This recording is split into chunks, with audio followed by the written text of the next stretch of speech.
234 DJS on KMOX. Our buddy George Rosenthal's here from ThrottleNet, going to talk some AI, and we have a specific thing to talk about today. And we talked about this at the beginning of the show, that everyone who's engaged in the news is watching with great interest and fear what's going on in Israel and Gaza. And yesterday there was a hospital hit and about 500 people were killed. And the Muslim world went crazy, and they're outside of the embassies everywhere, setting things on fire. And then Israel said, hey, it wasn't us. Here's the proof of it.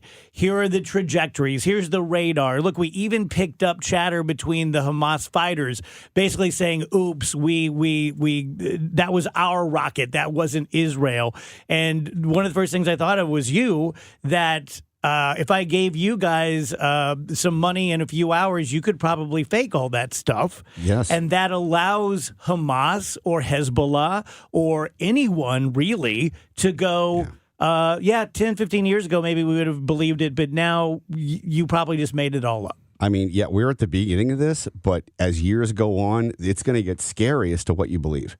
I mean, to fake something like that on a video is being done right. That type of capability is there right now. I mean, we were just talking about Adobe. They just announced some fascinating technology where they have a male model wearing a suit, with one button on the suit. He has no tie on, and he's walking through an outdoor hallway with light changes. So the sun is changing every time he walks by a little light. Well, they selected the area between his button of his jacket and his collar and told AI, built into Premiere Pro, to add a tie, a blue tie, and it automatically did it. And not just a picture of a tie, it recreated the 24 frames per second, and the tie is stretching and moving with the suit as he's walking. So the reason I bring that up with the comment you just made about the rocket is that, yes, I mean, that capability, if you can add in post a tie that is not there, and it looks like he's wearing an actual tie. It's got the shadows, it's got all the textures, and it's moving with his suit, but it was never there. And that type of technology is available now.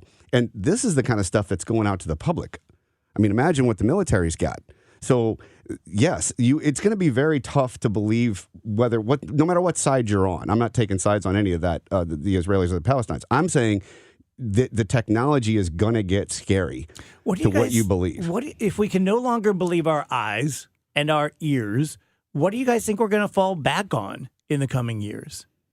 Well, one thing I think that's happening, and this is another story that has popped up. Have you ever heard of Getty Images, where most of the media gets their stock photos and B-roll footage and that kind of thing?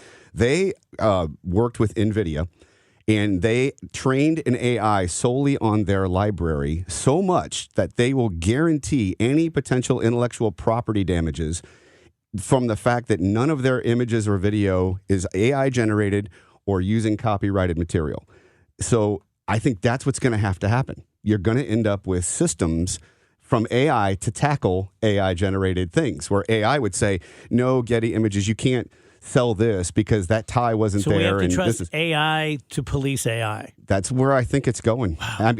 Because of these different things. Adobe's doing the same thing with Firefly. Shutterstock is now reimbursing artists who are upset with the fact that their material was stolen.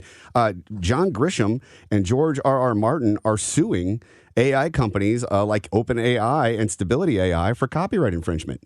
I mean, it's going to get, like we talked about before, the law world is about to explode when it comes to this industry. And then what you believe or don't believe is going to be something else. And it's everything from someone's voice to a video to a still image. Adobe showed in their last conference, they took a still image of an elephant, told AI to make the elephant walk and ears blow in the wind. And it did it. It created a video that didn't exist. It was a still picture. I mean, that is text to video, text to images is out of control when it comes to how neat it is, but it's also very, very dangerous in how people can use it. Okay, so in dumb guy terms, on the elephant, does AI go access every video of an elephant it can find and then just go, okay, well, this is the way elephants move. Let's make this one move the way these 10,000 videos of elephants that we looked at in a trillionth of a second did it? Yes, but with a lot of math. And I'm not being silly. There's tons of majorly complicated algorithms that are moving because it has to calculate each pixel in that video 24 frames per second.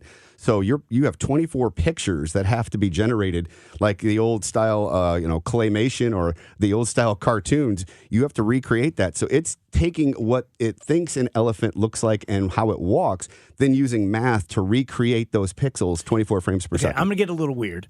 There is a movie when I was a kid that scared the hell out of me called Omega Man with Charlton Heston. And basically a super COVID kind of thing wipes out humanity, but he had the inoculation and he lives. Then there are these people that survived, but they're mutants and they can only come out at night and they're terrifying. And he basically battles them. It's what I Am Legend was based on. Okay. So I can imagine in the not too distant future that humans get so sick of AI and so fearful of AI that there are people who become sort of like modern day Luddites, where it's like we will not use any technology. We're not going to this. We're going back to the farms, almost becoming Amish because there's no middle ground. Does that make sense? Like I could see that happening. You can believe what you can see with your own eyes in real time, but you can't believe your screen anymore. We live in a non-AI community. Right. And we don't let any AI in because it can't be trusted, and it's perverting the entire world. I could see that happening in fairly large numbers. I might even join them. I mean, for real, like I agree with you. I'm planning my retirement to be so small and simple, and a cabin and water and chopping wood. The opposite of the Las Vegas sphere and AI and all this kind of stuff. And I could see people actually like adopting that lifestyle.